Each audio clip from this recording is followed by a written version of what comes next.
Hi, I'm Caroline Fisher. I'm an Assistant Professor of Journalism here at the University of Canberra. Welcome to the Week in Politics with Michelle Grattan. Good morning, Michelle. Hi, Caroline. Look, when we last spoke and when you did your last interview for this series at the end of last year, no one could have imagined that the political year would get off to such a start.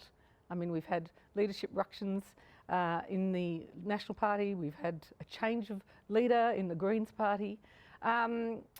So where to begin? A lot to talk about. So let's start with the sports-rort affair. Look, was it inevitable that Bridget McKenzie should have to resign? I think as the weeks progressed and the controversy worsened for the government, it became inevitable. Now, my feeling is that if Scott Morrison had personally been in a stronger position, if he hadn't had such a terrible summer with his missteps over the fires and being away and then not handling them all that well at the start, then he might have just brazened this out. But he was in a politically vulnerable position, and I think that therefore it was felt that Bridget McKenzie had to go under the bus. It's important to remember she didn't go under the bus for the reason she should have, which was the substance of the matter, the political decision she made. She went under on what was really more a technicality of non-disclosure. Yes, and there's been some commentary around that, hasn't there? I mean, there was the Auditor General's report, then there was the Phil Gaetjens report, and now, you know, there's been commentary by Michael Keating about the credibility of the Gaetjens report and whether or not he'd actually done the right thing. I think it's very interesting, this question of Gaetjens' report. Gaetjens, of course, is the Secretary of the Prime Minister's Department. He's very close to the Prime Minister. He was once his Chief of Staff. So far, we've only had the Prime Minister's version of the Gaetjens' report. He's quoted Phil Gaetjens, but it is important, I think not least for Phil Gaetjens himself, that this whole report comes out, because we do need to see the logic of his argument that's so different from the Auditor General's argument. He's essentially saying that Bridget McKenzie did not act in a political way. The Auditor General produced a good deal of evidence suggesting that she and her office did. So it has, obviously, her resignation left a vacancy for the deputy leadership of the Nationals, and then, of course, that then ended up with Barnaby Joyce challenging Michael McCormack for the leadership. How did that happen? Well, essentially Barnaby Joyce has been really, really frustrated that he's not in the top job. He, of course, had to sacrifice the top job entirely through his own doings, but nevertheless he likes to be top dog, and he will be discontented while he's not. So he saw the opportunity to jump in when there was going to be a vote on the deputyship anyway, and to go for the leadership. This is against the background of considerable criticism of Michael McCormack's performance. I think some of that criticism is overblown, even a bit unfair, but there's no doubt that many Nationals feel that their leader is not asserting himself strongly enough within the coalition and is not giving the party a clear enough different profile in the electorate. So what about the new ministerial lineup? How do you think that's looking? It's very much a promotion of people that supported Michael McCormack, and of course we've already seen Barnaby Joyce say that it's a bad lineup and that the dissident Nationals would be willing to cross the floor on issues. That's a very clear threat. Now, that's destabilising, but it's also not clear how some other Nationals will take this, because some will think, well, we've had the vote and this is just bad behaviour by Barnaby Joyce. Others will think, well, it's quite obvious that we're not going to get stability until there's a change of leader.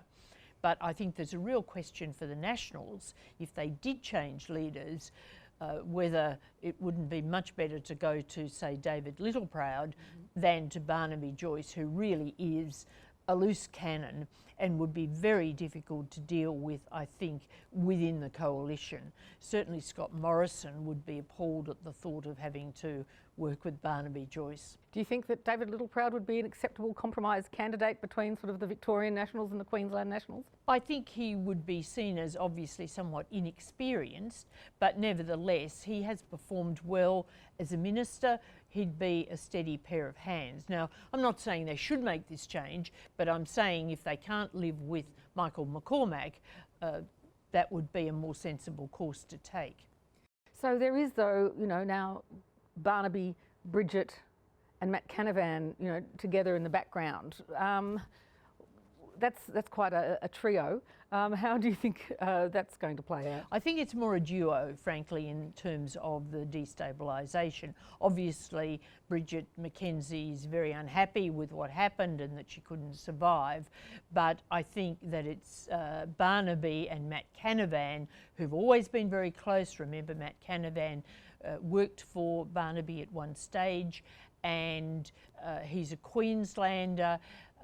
So he's very much going to have an eye to the Queensland state election, which is coming up, where the Nationals are competing with the Katter Party as well as One Nation for votes up there. They're in alliance or in the same party as the Liberals, so they're more constrained. So I think that in whatever happens in the future, those two will be the centre of attention and potential revolt. I mean, all of these, you know, machinations have further kind of revealed, I guess, divisions and debate within the government about climate change. I mean, and that came out very much this week that's right. in the party room, where the dissident Nationals spoke out strongly on climate and coal and other jobs and other issues. And then you saw the Liberal moderates also talking out on the other side of that debate. That's right. So how do you see that resolving? Is there a way forward there? I think that what's happened this week has just made it harder for Scott Morrison, if he does want to make some shifts to nuance the climate policy, to do so, because the lines have become even more obvious publicly than they were. Okay, so finally, let's shift to the Greens. They've got a new leader. Richard Di Natale has stepped down. What was behind that? Look, I think it's a case of what he said is what really is going on. He spoke about having more time with the family. Now, often that just covers other things, but I think he's had several years as leader. He's got relatively young children moving to the teenage years, and he just has had enough. So I don't think there's any big thing behind it, and it was a very civilised leadership transition, in contrast to the general shenanigans and non-transition in the Nationals. So you don't think there's some internal perception that perhaps he was too moderate? I don't think he was pushed out, no. Okay. So what about then Adam Bandt? How do you think he'll go as the new leader? It's an interesting question, because there's not any obvious answer, I think. I think he's more radical than Richard Di Natale. It's also notable, though, that he'll be running the party from the lower house. He's the only lower house member, and of course, basically, this is a Senate party. Now, to do that is quite a burden, because the play in the Senate can be quite fast. You know, because the government's in a minority, all sorts of things can suddenly arise.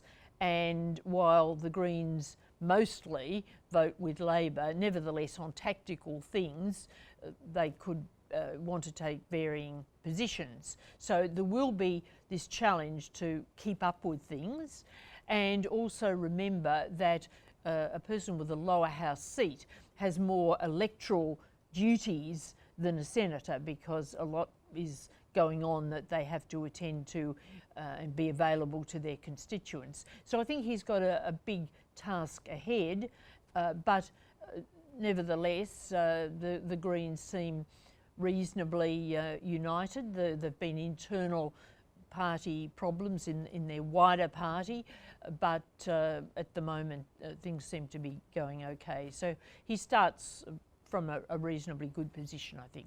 Thanks very much, Michelle. We'll second week of Parliament about to roll ahead. Thanks, Caroline. Surely it can't be more tumultuous than the first week. Never say never.